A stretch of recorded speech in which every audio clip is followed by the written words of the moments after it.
let's just start this thing and see what happens. Call it channeling, call it whatever you want. Truth be told, I'm not really convinced and sold on the idea of channeling.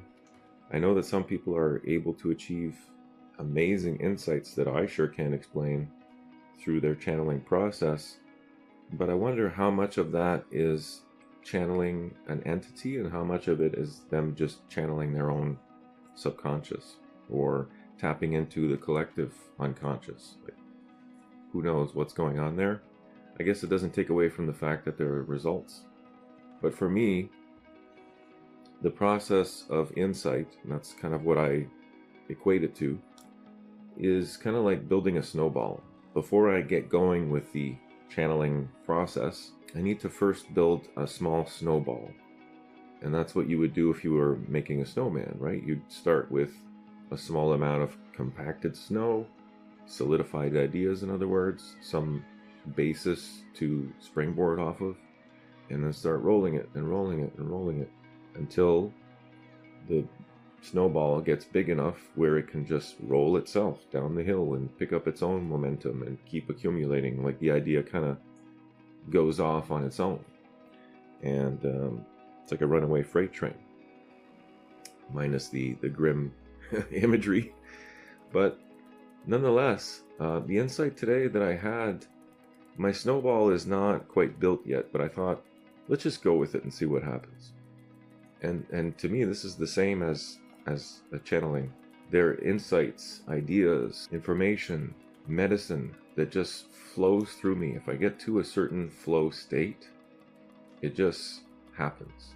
But I'm not going to sit here and, for me, right? It's no offense to anybody else, but for me, I haven't gotten to the point where I feel like it's an entity that's saying these things, or that it's even me. I'm not sure what it is or where it's coming from, but they're so powerful that I feel compelled to capture them, either on video or write them down in my journal or my book of shadows.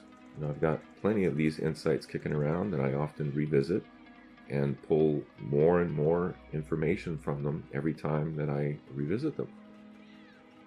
So anyway, today the insight is around lines of demarcation, or lines of delineation, let's say. The boundaries in our life.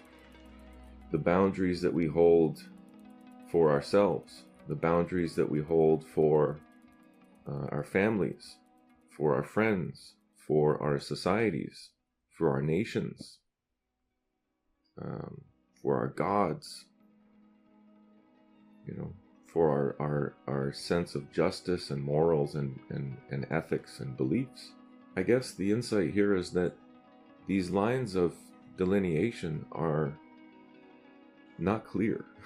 They're not very perceivable in any way. And I think we could all stand to be a bit more clearer with our lines. And there it is. There it is.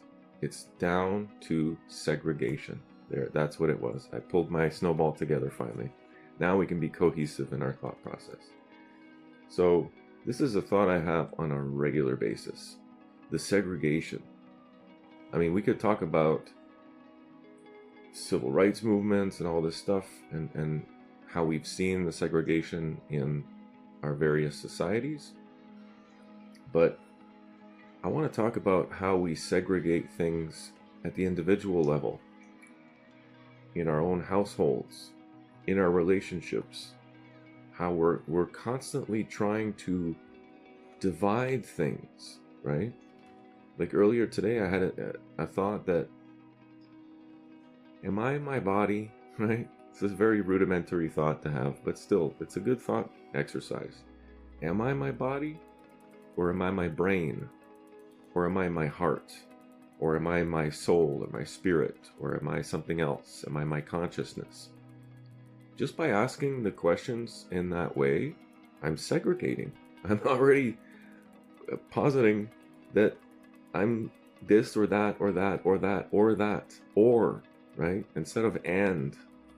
So a friend of mine and I, we have these conversations often about I'm not the body. That's his view, is that I'm not the body.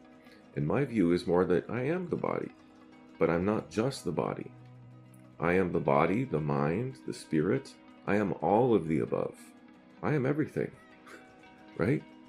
Let's stop segregating here in every possible way. It just gets tiring. It gets exhausting to think like, I have to constantly divide and create lines of delineation and separation between myself and everything else. It's a practice of not separating yourself from everything else. And it's not an easy process. It's not an easy thought process to wrap your mind around on a regular basis, or wrap any part of yourself around it.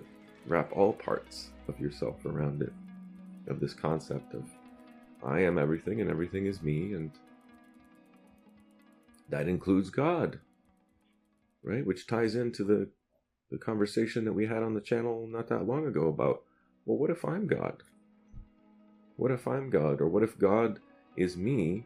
Or what if God is like me to the point where there is no separation? We're so alike, almost beyond identical twins, like beyond clones. We're that close. Your creator would be the next closest thing to you. And in some ways, I would say, let's go further with it and say, it's not next closest thing. Your creator is you, and you are the creator. I wasn't expecting this conversation to go off on such a tangent, but it's very profound now that I stop and really try to process and contemplate these ideas. That implies a whole bunch of things. That implies that we're creating our own dramas, and we're creating our own strife and anger and conflict, and I can't get to the place yet of, why would I do this to myself? If that is the case, why would I do all these things that I struggle with? Why would I do all these things to myself? Just to learn? Well, there's other ways to learn. You don't have to learn through struggles. Yes, struggles and adversity are a great way to learn, and it builds character and all those things that your great teacher told you about. But at the same time, there's other ways to learn. There are more gentle ways to learn. And I would argue that the majority, if not all, of your learning should, or at least most of it, should be through this gentle learning path, rather than hard lessons. Hard lessons at every turn, that beats you down. That will really drive you into depressions and cause anxiety and negative consequences because of the stress involved in that. When there are other ways, dare I say better ways. So it starts by removing the lines of separation. You see this in the Indian cultures of the namaste approach of, I treat you like you are God, because you are literally, to me, in their religions, you are God. The divinity within me recognizes and bows to the divinity in you. That's a beautiful statement. That is removing all lines of separation. That is saying, I'm me and you're me, and you're you, and I'm you. Seems pretty obvious to me, but then again, I've done a lot of this internal work, and I've arrived at the same conclusions by asking a lot of different questions. It all leads down to the same, no matter what path you take, it's going to lead back to things like love, unconditional love, removing separation, and just feeling through the emotions and the experiences. Feeling all the way through. And I know I've been saying this a lot lately, but it's true. You've got to go through the Dante's Inferno. You have to go through the middle point. You have to go through to get out of it. That means not shying away from it because things get hard, or that they get stressful, or that they get a way that's you perceive them as negative. Not running away from those things, not pushing them down, not self-medicating to avoid no avoidance, no aversions, right? It's very, Vipassana has got it figured out, okay? And I know next to nothing about Vipassana other than what I've learned through a friend. And I did take the whole 10-day course at home, and I'm about to embark on my first. I haven't decided if I'm going to do a 3-day to start or a 10-day, but probably a 3-day realistically, and just go into it gentle, right? Again, easy. Go into it easy, not going guns a-blazing and overdo it, which I tend to do. So being realistic and, real with myself about this, and say, do a 3-day to start. That's coming up for me next month. For anybody that's not familiar with it, look it up. I always forget the gentleman's name, but Goenka? I want to say Goenka. You'll find the 10-day Vipassana meditation videos on YouTube. And take the time to watch the whole thing. I think they're like 2 hours a piece. I wasn't going to go into Vipassana, but it lends itself well to the conversation. The idea being that you go to this facility and just meditate. They teach you to meditate the whole time. You watch one video per day at the end of the day. In the evening, there's various talks. But you're basically meditating for like 10 to 15 hours a day. It's crazy. No talking. You can't talk to anybody else. There's some pretty strict rules. But these are rules that are, in a way, self-imposed. Like, the facility has rules, but nobody's sitting there enforcing them. It's up to you to have enough respect and know yourself enough to know that you're there to do some work, and that you're going to respect everybody else who's there trying to do the same thing. So I'd like to try this process from home. I've got a cabin in the woods. It's coming up for me next month. I'm just going to remove all stimulus from my life and just meditate for 3 days. And it'll be a sort of a detox. It is a detox. It'll be a detox at the same time. You do eat. You don't fast during this process, so you're still taking in nutrients, and your body's cleansing because you're making a conscious effort to eat clean, good food during that time, because that will lend itself well to being able to meditate better. So there's a cleanse, there's a detox happening. You can only imagine that drinking a lot of water would be a helpful thing. When is it not? And apparently after 3 days, you're just scratching the surface. As I recall, it's only on days 7 and 8 that people really start breaking through, because our brains are so entrenched in this, like, go, go, go, go, go, always be doing something, always be hyper focused on something, or multitasking even on the other end. We're like going from one place, one activity to another, to another, to another, until we go to sleep, and then we wonder why we can't sleep at night. To just focus on the breath for 10 days, and people do this up to 30 days. Just focus on the breath and the sensations in the body, right? Okay, this takes us full circle back to what I was talking about before. Feeling through completely. This is very much a Vipassana concept of, and it's also a law for mankind, but it's not running away from our problems, of what we perceive as negative emotions or feelings or sensations, but rather leaning into them and knowing that they're not going to last forever. None of those sensations are permanent, ever. And you could make the argument, sure, that a lot of people have pain and they're going to have pain till the day they die, sure, but when they die, that pain is gone. So, but it's beyond the concept of, we'll just deal with your pain for the rest of your life. You can get to a place where you're still feeling the pain, but the pain doesn't bother you anymore. I don't want to get into it in detail, but like, due to my chronic depression and lack of other options, and having tried many, many, many things over the years, I've been experimenting with things that you might consider, or some might consider, illicit substances. However, I'm using them in a very scientific, very rigorous, scientific process akin to what is being done right now in the trials, in clinics at the medical level. And one thing that I've realized is through these trials is like, that's exactly it. That's exactly what these substances, these medicines offer you. It's the clarity. It's the clarity of mind.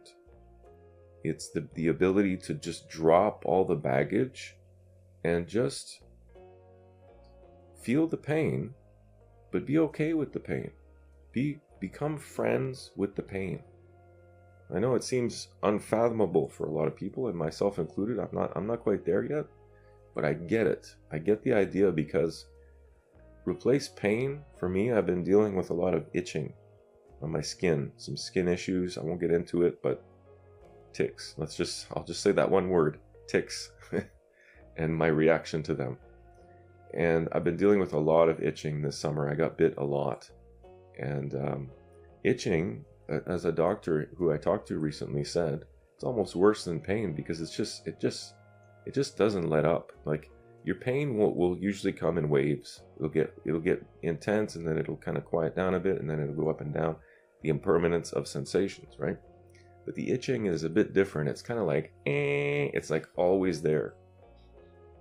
And you can ignore it, but when you come back to it, you realize, okay, it was there all the time. It's just I sort of forgot about it, or I was able to get past it, or do my work without it. And a lot of the times, engaging in activities and doing things will distract you from the pain or from the itch or whatever sensation that you. But I guess that's not the idea, right? We don't want to distract ourselves. We want to feel it. Now, on the other hand, I'm not going to sit there and just dwell and focus on my pain and my itchiness all day long. That doesn't seem healthy either. However, with Vipassana, you're sort of encouraged to do exactly that, is to stay with the pain until it starts to subside, and then let it go. You're basically doing that. It's very Buddhist in a way, where you're allowing, I've talked about this on the channel, you're allowing the thought, the feeling, the emotion, the sensation to come on the river, like a leaf on the river. You're allowing it to come. You're watching it go by. You're not judging it. You're not criticizing it in any way. You're not attaching to it. You're just watching it. You're experiencing it. And then you're letting it go, float past you down the stream. Oh, here comes another one. We're watching it. We're observing it. We're sitting with it. And then we're letting it go. And at no point are we like, oh, I hate this feeling, or oh, I love this feeling. There's no judgment there. Whoops, battery died. Let's continue the conversation here. So, let's put it in the practical and then wrap this one up. How do we do this? How do we accomplish removing lines of separation, delineation, demarcation, whatever you want to call it? How do we reintegrate ourselves with everything else? Well, it's quite simple. It's just eliminating the thought that we are separate, and just keep reminding ourselves over and over that we are everything else, that we are the same as everything else. Just like Fight Club. We are the same singing, dancing, decomposing piece of crap, or whatever it is that they said in the movie. I forget, paraphrasing. But we're the same as everything else. And that encompasses all the good and bad parts, if you want to look at it that way, of these things. So let's put it in practical terms, because I'm all about, putting it in a way that's more tangible and practicable, if that's a word. But it could be as simple as a meditation or a journey. I know I've had some amazing journeys I've been lucky enough to encounter several people throughout my spiritual path that are extremely good guided meditators. They can take you through a journey like nobody's business, and that's from having done it for so many years themselves. They fine-tune the process, and they're doing what I'm describing here. They're removing those lines of separation. And that's done through visualizations, such as, for example, really beautiful one that my friend Nick at the Mind Orchestra came up with. I don't know if this was originally his idea, but he's the one who taught me this, which is, imagine yourself being under a waterfall in the most beautiful, serene place that you can imagine. If mountains are your thing, then imagine yourself in a mountain. If you like forests or meadows or whatever it is, imagine, some of these places, granted, don't have waterfalls, but it doesn't matter. In the world of our internal possibilities, anything's possible. So imagine yourself under this waterfall, and you just tune in to the sensations of how the water would feel. How does it feel on your head? How does it feel as the water is running off of your head, onto your shoulders, off your shoulders, down your body, down your chest, down your legs, and then back into the ground or into a small body of water below the waterfall? It could be a big waterfall, it could be a small one. Obviously, that's going to change the sensation. If you have a bigger waterfall, it's going to be a heavier feeling, as opposed to if you have a smaller waterfall, it will be kind of like a shower. So whatever you visualize, the point is that you feel into the emotions, into the sensations so much that you become the waterfall. Does that make sense? And if you practice this enough,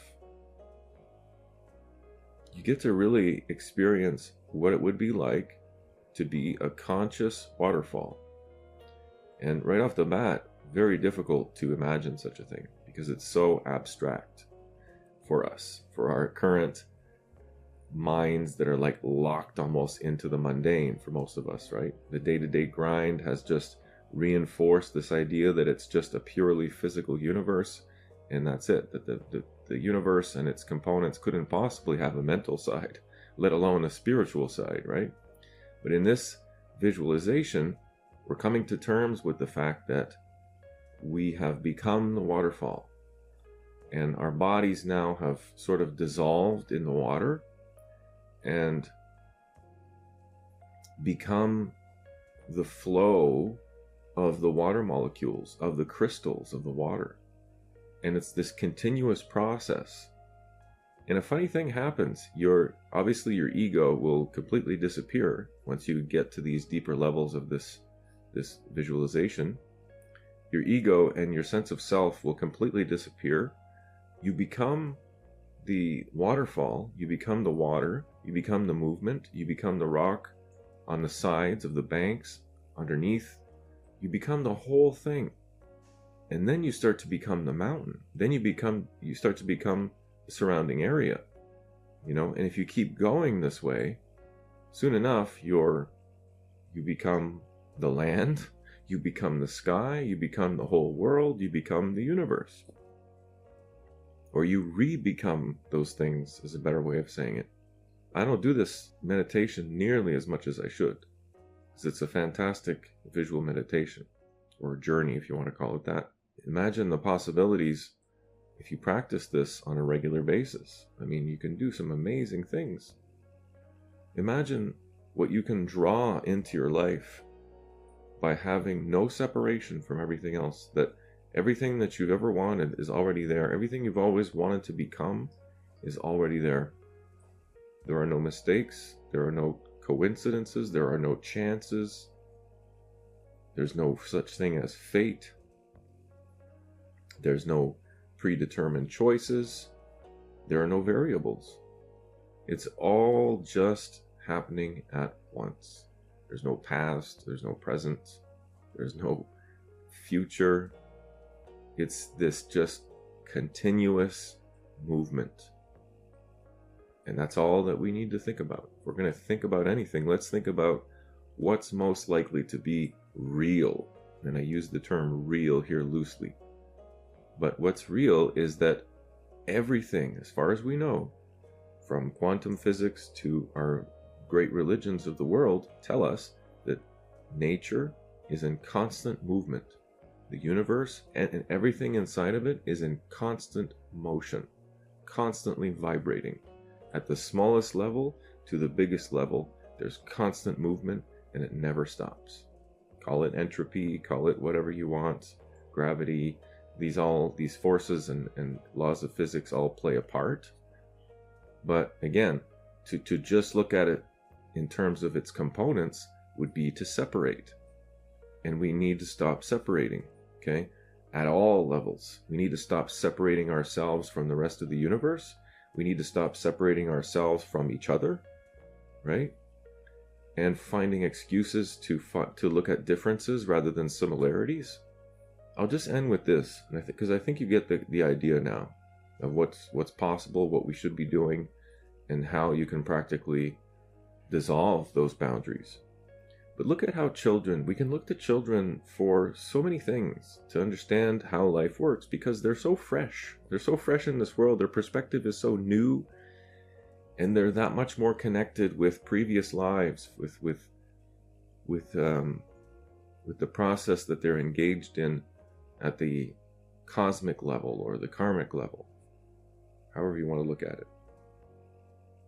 But the fact is that they see life as this novel experience, whereas us, we've become dull to it.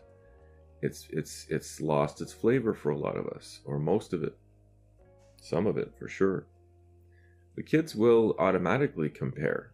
They will automatically look at differences because they're trying to understand themselves. I would like to think that an adult, especially someone in their 30s or 40s, at that point on, would have a good grasp of themselves. They've done their work, especially the shadow work. They've done the great work. They're in the process of doing the great work. And they know themselves. There's no question. They're not wasting time trying to figure out, who am I in this world and where did I come from? Like these very basic questions that still many of us are asking ourselves. You kind of should have that pinned down by now. Because that, though it is a difficult question or difficult questions to ask yourself and to answer, it's entirely possible to get to an answer there. And I would say if you really kick your work into high gear, it'll happen relatively quickly, right? And that'll change over time, and you'll adapt and you'll evolve, and your understanding of things and your stances will change, and that's perfectly normal. That's all part of the process as well. That's sort of adding the finishing touches on your snowman, if you're willing to indulge me on that analogy that I mentioned at the beginning. At the very final stage, we're adding the buttons and the scarf and the hat and the pipe, and we're putting the finishing touches on it. And I think that's what we'll be doing. That's what we should be doing in our later days, putting those finishing touches to kind of solidify our experience in this round and integrate and get ready to start over again, moving forward with the information we gained from this lifetime. But children will tell you everything you need to know.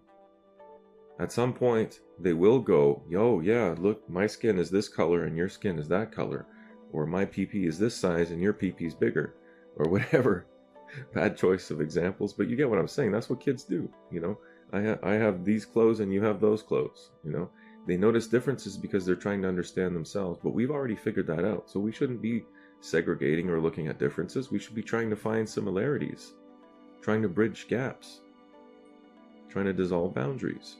That's our job as adults, because we've already looked at the differences in our younger days.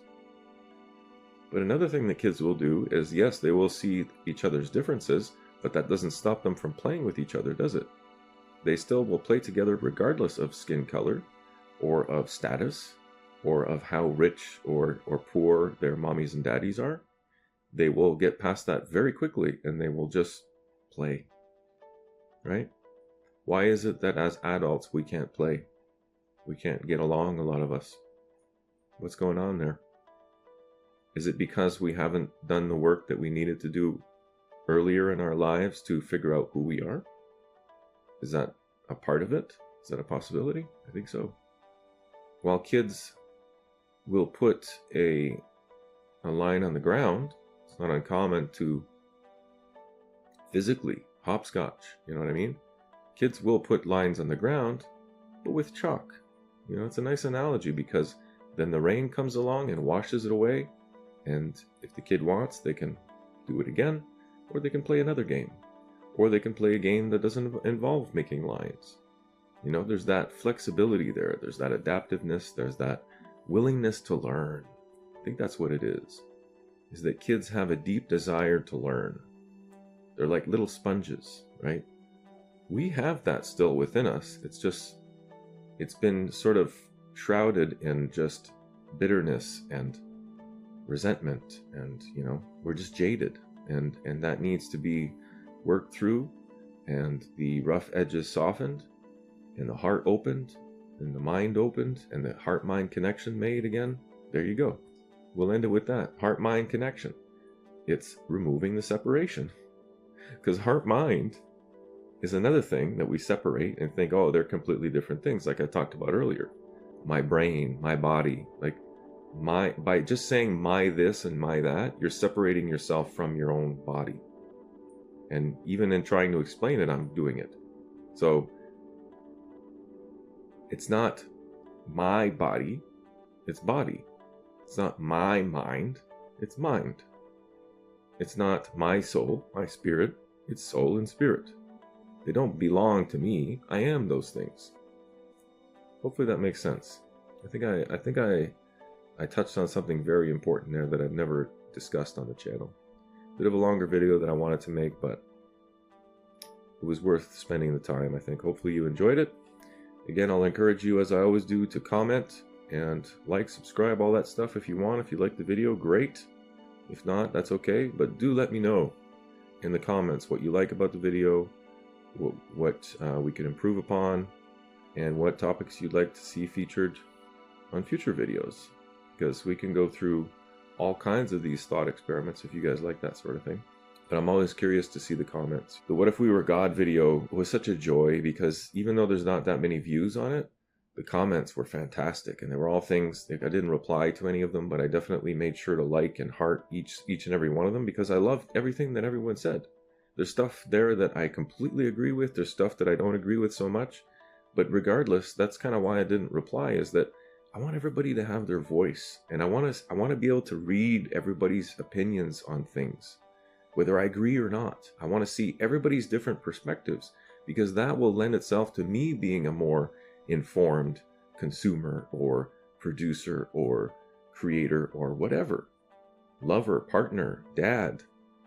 You know, by learning from others, I integrate that into learning for myself, and then I become that much more better for it.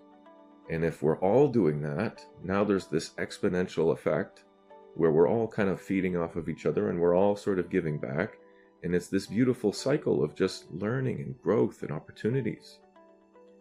That's what removing separation is. Yes, I got to the end. I wrapped it up in a nice bow. Oh, I've got a bad habit of wanting to wrap things up in a nice bow. But I did it. I did it in this video. So there you go. Reestablish the heart-mind connection. Be a child again. Enjoy the novelty of life. And just stop looking at differences. And find similarities. It's okay to disagree with someone, but maybe for every disagreement, have 3 other things that you do agree with. Then at least it shows that while I don't agree with that one thing that you said, I definitely agree with those other 3 things. And that lends itself to better conversations. And pushing those boundaries and working towards ultimately dissolving those boundaries so that we can have those better conversations and come to agreements and keep the discussions alive. That's the biggest thing. We won't get to the other side together as a world, as a people, unless we start just accepting that everyone's allowed to have their view and that we need to talk about it if we want it to come to some sort of agreement or a compromise. It has to be discussed. It can't be, the conversation can't be shut down through censorship or whatever else, or ignorance or whatever. So, or anger. All right, I'll end it there. Thanks again for watching. Really, really appreciate your viewership. And be well, take care, and we'll see you next time.